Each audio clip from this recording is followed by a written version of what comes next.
මං ඔයාලව අදස් සාදරයෙන් පිළිගන්නවා GT Bro YouTube channel එකට.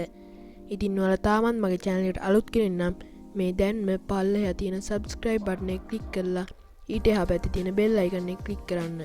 එතකොට ඔයාලට මං දාන අලුත්ම videos notification එක කරා ගෙන්න ගන්න පුළුවන්. ඉතින් අද වීඩියෝ එකේ මං ඔයාලට අරන් ආවේ කොහොමද ඔයාලා lock screen එකට ඔයාලා නම දාගන්න කියලා. ඒ කියන්නේ මං අර thumbnail එකේ දාලා තිබ්බ විදිහට ඒක දැකලානේ ඔයාලා මේ වීඩියෝ එක බලන්න ආවේ.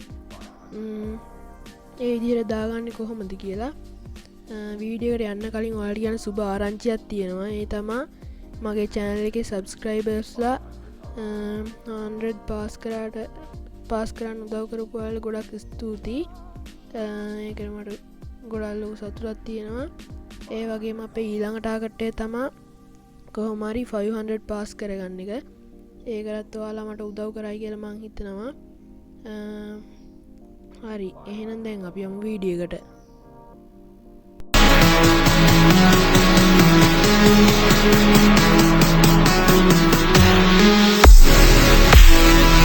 ඔයාලා ෆෝන් එකේ settings app එක open කරගන්න ඕනේ. මම මේ විදිහට මගේ ෆෝන් එකේ settings app එක open කරගන්නවා. ඒක open කරගෙන ඔයාලා lock screen කියලා තියෙන එකට යන්න ඕනේ. ඒකට ගිහිල්ලා මෙතන ඔයාලට පේනදි contact information කියලා එකක් තියෙනවා. ඒකට ගිහිල්ලා මම මෙතන GT Bro කියලා දැන් දාලා තියෙන්නේ. මම එතන දාගන්නවා කවිෂ කියලා. මම පොඩි emoji stick උත් add කරගන්නවා. ඊට පස්සේ මෙතන done දෙන්න. මෙතන ඔයාලා Huawei phone එක ගන්න වැටෙනවා ඇත්තේ lock screen message කියලා contact information කියන එකට. ඒකට ගිහිල්ලත් ඔයාලට දුන්න හැකි. අනිත් ෆෝන් ගැන නම් මම වැඩි දන්නේ නැහැ. ඒ වගේත් එහෙම තමයි අනිවාර්යෙන්ම තියෙන්න ඕන.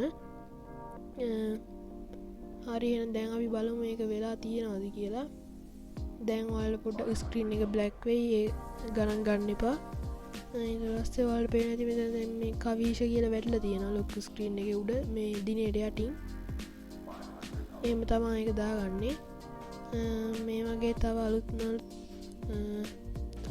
වීඩියෝ එකකින් හම්බෙමු. සුබ දවසක්.